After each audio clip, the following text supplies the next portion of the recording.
lebih kurang 10 menit, nanti ada waktu pendalaman lebih kurang 10 menit. Dipersilakan. Bismillahirrahmanirrahim. Yang saya hormati, yang mulia Ketua dan anggota Majelis Hakim Konstitusi, yang saya hormati teman-teman dari pemohon, terkait dan termohon, serta Bapak Ibu sekalian, Assalamualaikum warahmatullahi wabarakatuh. Waalaikumsalam. Perkenankan, nama saya adalah Marsudi Wahyu Kesworo dan seperti disampaikan oleh pemohon tadi, 2019 saya juga ada di majelis ini menjadi saksi ahli waktu itu soal situng. Mungkin beberapa hakim konstitusi yang 2019 menyidang waktu itu sempat lihat saya atau mungkin masih ingat saya begitu. Nah, Bapak Ibu sekalian dan majelis yang mulia, saya diminta oleh KPU untuk memberikan sebagai ahli, pendapat ahli mengenai Sirekap. Nah, di presentasinya bisa ditampilkan? Mohon izin menampilkan slide.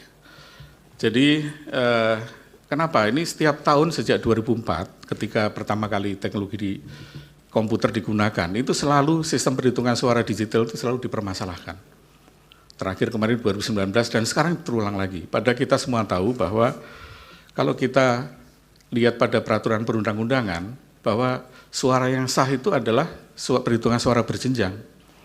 Artinya apa? Ekstrimnya seandainya Sirekap itu tidak ada pun, sebetulnya tidak ada pengaruhnya terhadap perhitungan suara. Karena kita lihat dalam perhitungan suara itu seperti apa. Tapi karena sudah dipermasalahkan berbagai macam masalahnya, maka izinkan saya nanti menyampaikan apa yang saya lihat tentang Sirekap ini. Saya memang Sirekap ini tidak terlibat dalam pengembangannya, karena kalau 2019 saya hitung masih banyak terlibat, tapi 2024 saya agak agak naik gunung begitu, tidak turun gunung lagi, tapi karena masalah-masalah ini kemudian saya terpaksa untuk melihat seperti apa. Nah, informasi tentang Sirekap saya lebih banyak dapatkan dari teman-teman dari developer, sehingga nanti kalau ingin tahu tentang dalamnya Sirekap, Bapak, Ibu, dan yang mulia bisa mendalami dari developer. Nah, Sirekap itu apa sih? Jadi saya ambil dari undang-undang, dari peraturan KPU nomor 66, sebetulnya Sirekap itu adalah sarana untuk, pertama adalah publikasi hasil perhitungan suara dan proses perhitungan suara. Jadi publikasi dari kedua hal ini, tapi serta juga alat bantu untuk rekapitulasi. Jadi dia adalah alat bantu. Nah, arsitektur Sirekap sendiri itu terdiri dari dua. Jadi yang mana dipermasalahkan nanti harus jelas. Ada dua, yang pertama Sirekap Mobile. Sirekap Mobile itu adanya di HP. Itu aplikasi yang kemarin ditampilkan itu ada semuanya Sirekap Mobile itu. Yang ada di KPPS. Jadi digunakan oleh KPPS untuk mengupload data, itu adalah Sirekap Mobile. Yang ada di dalam handphone atau telepon selulernya, karena itu ada banyak di sana. Kemudian masuk datanya ke dalam Sirekap Web. Nah, di Sirekap Web inilah kemudian data direkapitulasi dan kemudian ditampilkan di web yang sering kita lihat sebagai info pemilu 2024 itu. Artinya apa? Jadi sebetulnya flow-nya adalah data itu masuk dari Sirekap Mobile. Kemudian Sirekap Web tugasnya adalah lebih kepada untuk melakukan konsolidasi, rekapitulasi, dan sebagainya, dan kemudian melakukan virtualisasi atau mengekspor datanya ini ke web, dan kemudian kita bisa lihat tampilannya di web.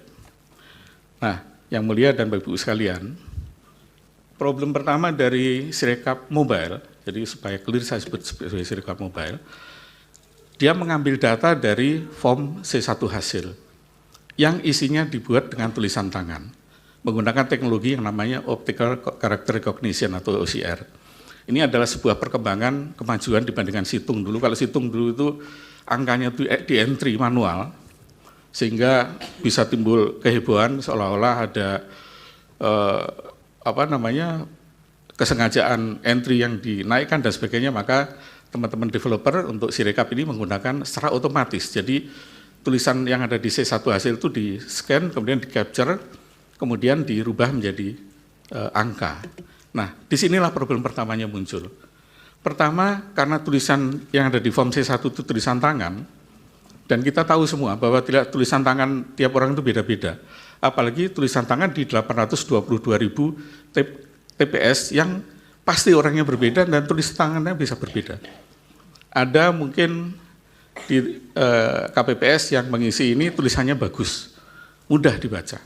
Tapi mungkin juga ada sebagian besar juga yang tulisannya kurang bagus, bahkan yang tulisannya jelek. Saya sendiri termasuk orang yang tulisan tangan saya itu sulit dibaca. Nah, sebagai contoh, tapi mungkin juga ada sebagian besar juga yang tulisannya kurang bagus, bahkan yang tulisannya jelek. Saya sendiri termasuk orang yang tulisan tangan saya itu sulit dibaca. Nah, sebagai contoh, kita lihat di sini, dalam menuliskan angka saja, itu stylenya bisa beda-beda. Ada menuliskan angka 4 dengan kayak kursi terbalik, atasnya terbuka, tapi ada juga seperti yang di pojok sebelah kiri, 4 itu tertutup atasnya. Demikian juga angka-angka lain, 1 ada yang menggunakan, ada yang pakai topi dan sepatu, ada yang cuma garis saja. Nah, karena itu, optical character recognition itu, kalau di laboratorium, itu akurasinya masih sekitar 99%. Jadi masih ada kemungkinan error 1% di sana. Tapi kalau dipakai di lapangan, itu bisa lebih rendah lagi. Nah, paling tinggi itu sekitar 92-93%. Jadi ada kemungkinan 7% salah ketika OCR ini merubah gambar menjadi angka.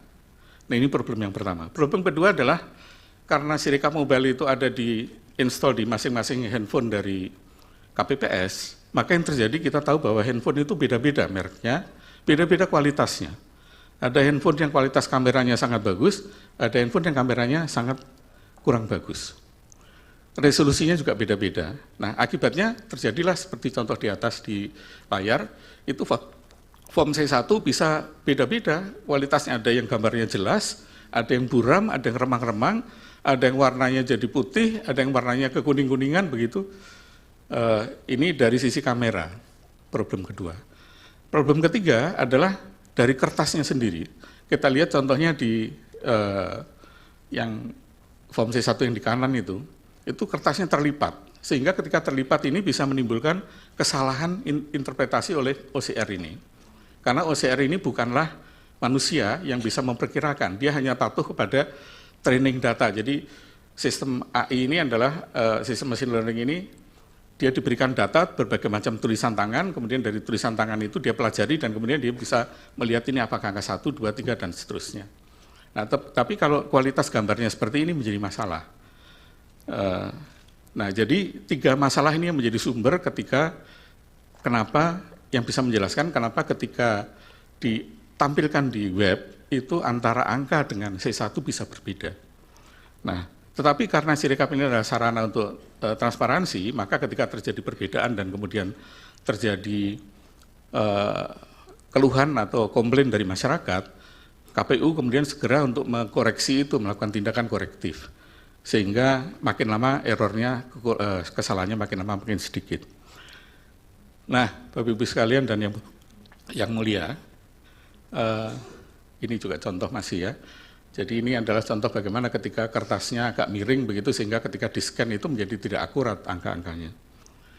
Nah, tetapi kalau kemudian ada opini bahwa ada manipulasi suara dengan Sirekap, mari kita lihat hasil Sirekap dibandingkan dengan yang lainnya. Tapi sebelum ke sana, saya ingin menjelaskan bagaimana sebuah software itu di-develop. Jadi Sirekap termasuk Sirekap melalui proses seperti ini. Jadi pertama, developer itu membuat aplikasi, kemudian dilakukan testing, diuji sampai nanti software itu diyakinkan bagus, berjalan dengan baik, baru kemudian dideploy atau diinstal. Nah, diinstal inilah terjadi tadi masalah ketika HP-nya beda-beda dan sebagainya, itu kemudian bisa timbul masalah di sini. Nah, setelah diinstal baru kemudian dilakukan audit, dilihat apakah bekerja dengan baik atau tidak. Kalau suatu saat ditemukan fraud, ditemukan adanya penyimpangan atau kejahatan di sana, maka baru kemudian dilakukan namanya forensic audit. Jadi forensic audit itu ada tahapannya, tidak begitu ujuk-ujuk langsung dilakukan forensic audit. Kalau kita yakin ada kejahatan atau ada fraud di sana baru bisa dilakukan forensic audit. Sama dengan di bidang-bidang yang lain, kalau tidak ada kejahatan tidak mungkin ada audit forensik. Nah, apakah di Sirekap ada kejahatan? Saya hanya ingin menampilkan data saja, saya tidak akan banyak cerita. Saya bandingkan hasil KPU dengan yang pertama dengan lembaga hitung cepat. Kalau kita lihat di sana, lembaga hitung cepat ini, 12 lembaga hitung cepat ini, angkanya tidak berbeda jauh dengan hasil Sirekap maupun dari hasil KPU 360. Rata-rata error, kalau kita lihat di angka tadi, kalau kita ratakan errornya itu hanya 0,07%. Jadi 0,1% saja tidak sampai, hanya 0,07%. Perbedaan rata-rata antara hitung cepat dengan hasil perhitungan manual. Nah, mungkin ada yang berpendapat bahwa hitung cepat itu kan sampelnya hanya 2.000 TPS. Sementara TPS kita 822.000. Apakah valid begitu?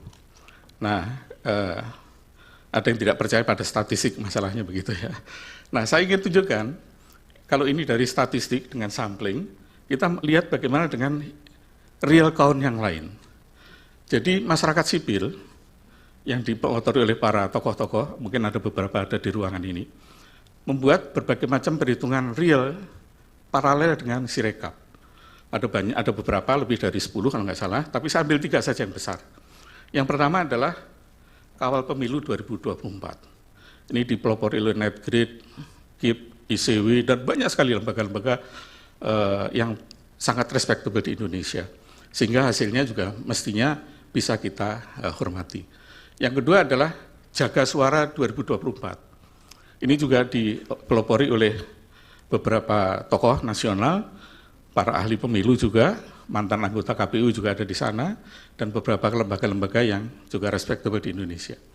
Yang ketiga adalah Jaga Pemilu 2024. Ini lebih luas lagi, ada beberapa ketua BEM di sana, dan beberapa yang lain.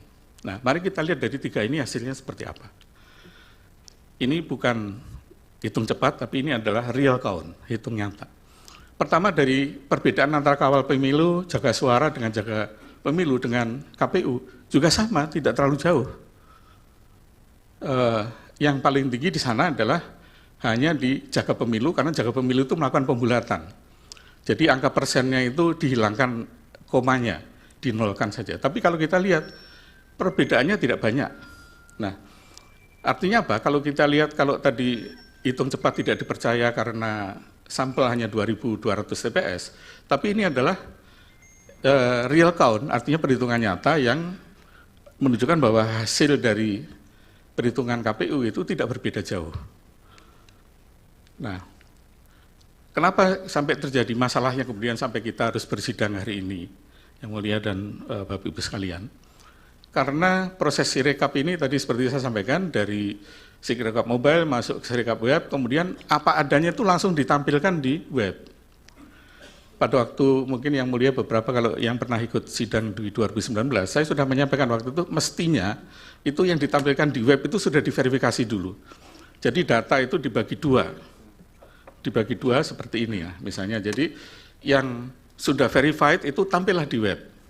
Yang belum verified itu di pending dulu, dimasukkan ke tempat sementara dulu sambil diperiksa, kemudian diperbaiki. Jangan kemudian yang diperbaiki itu yang ada. Nah, kalau ini mudah-mudahan nanti teman-teman KPU bisa untuk tahun 2029, biar tidak ada lagi sidang soal Sirekap, gitu. Maka mudah-mudahan bisa mengimplementasikan apa yang saya sampaikan pada hari ini dan termasuk 2019 yang lain. Jadi hanya menampilkan data yang valid saja. Yang belum valid ditunda dulu. Demikian saya kira Yang Mulia untuk presentasi dari saya. Saya kembalikan pada Yang Mulia. Terima kasih. Assalamualaikum warahmatullahi wabarakatuh. Terima kasih Prof. Marsudi.